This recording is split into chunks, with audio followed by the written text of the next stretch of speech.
Tory Dunnan has been here throughout the afternoon getting a check on damage and talking to some folks impacted here in the city. We'll head on over to her just a block or so away from where I am. Tory? So Jeff, I've spent the day walking the downtown area out to where some of the damage was as well at that Veterans Memorial. But what I want to show you right now is the work that's still being done. You see the flashing lights here behind me. These are utility crews, linemen who are out here. There's some power lines that are still down, and they're obviously trying to fix these things. The power restoration is still happening here downtown in the square. It's kind of hit or miss as far as who has power, who doesn't, but also some of the cleanup of the debris continues here as well. You see in the tree there, that's insulation and roofing. You'll see pieces of roofing everywhere, nails, glass. They say that went flying from the tops of these buildings. I did speak with a business owner who owns a bridal store here on the square.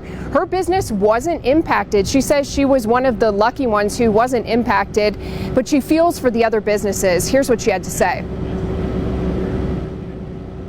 Obviously, there are certain businesses that were completely destroyed, that they're probably just figuring out how to even move forward from here. But I know that there's been so much help already. I love Athens. I was born here, raised here, and that's something that you always see is just the city coming together like that. And that's kind of the sentiment that you hear, right? People have come out today. They're picking up little pieces off of the ground so they don't get in tires. They're seeing who needs help and really who wasn't hit. Everyone's jumping in. But right down the street here, there's a beloved bookstore. It's just beyond these flashing lights. It's devastating to see what happened there. So we want to go live to Julia Miller, who's there right now. She talked with the bookstore owners about what's next for them.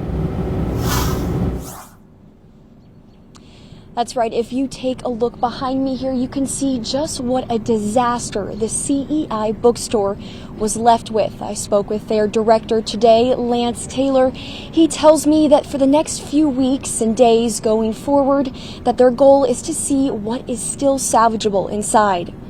Whether it takes weeks or months, CEI bookstore employees tell me they are determined to get back on their feet. This means going through an entirely demolished store, but not every book was damaged.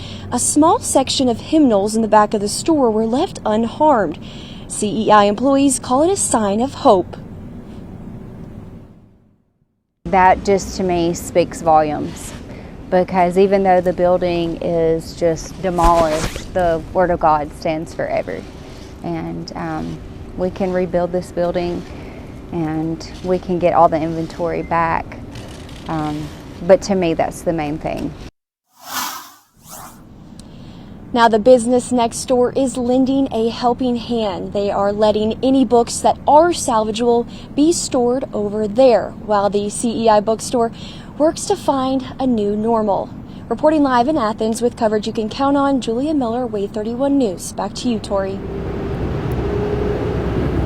So one thing is for sure, while they've done a great job really coming together and quickly cleaning everything up, that's really been the talk of the town today, there's still a lot of effort and money and time that's going to go towards rebuilding the places that did see significant damage. We want to go to Georgia Clark for more on that. She's been talking to a group that's coming together to fund some of this. Georgia?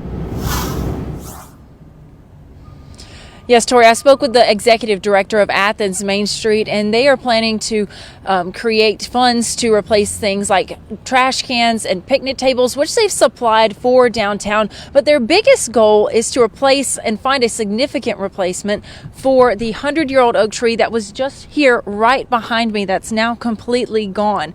Now, Terry Richardson, executive director of Athens Main Street, says they've been working for years to supply downtown with public use items and have helped with many of these businesses apply for grants to help their storefronts. And now their focus is turning to the empty spot left by that massive tree. And Richardson says they're also stressing to everyone that downtown is still open and to shop local.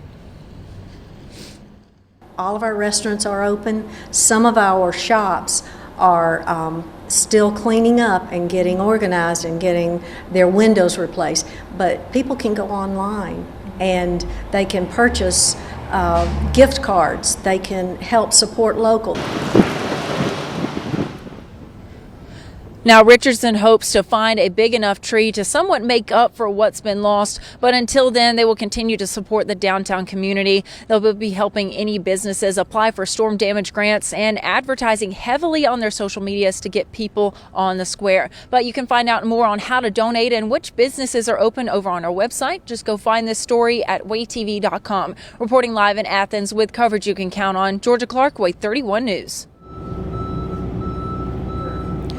All right, so obviously if you are looking to help, there are many ways that you can help as these restoration efforts continue right now. That fund that Georgia referenced is called the Athens Main Street. It's launched a cleanup and storm damage fund. Every dollar donated will go directly toward repairing anything damaged by Saturday's storm. Donations will also be accepted through the mail as well. Of course, you can find more on our website about that, and you can also download our apps for free. Those will help you in future situations with the weather and also learning more about how you can help here.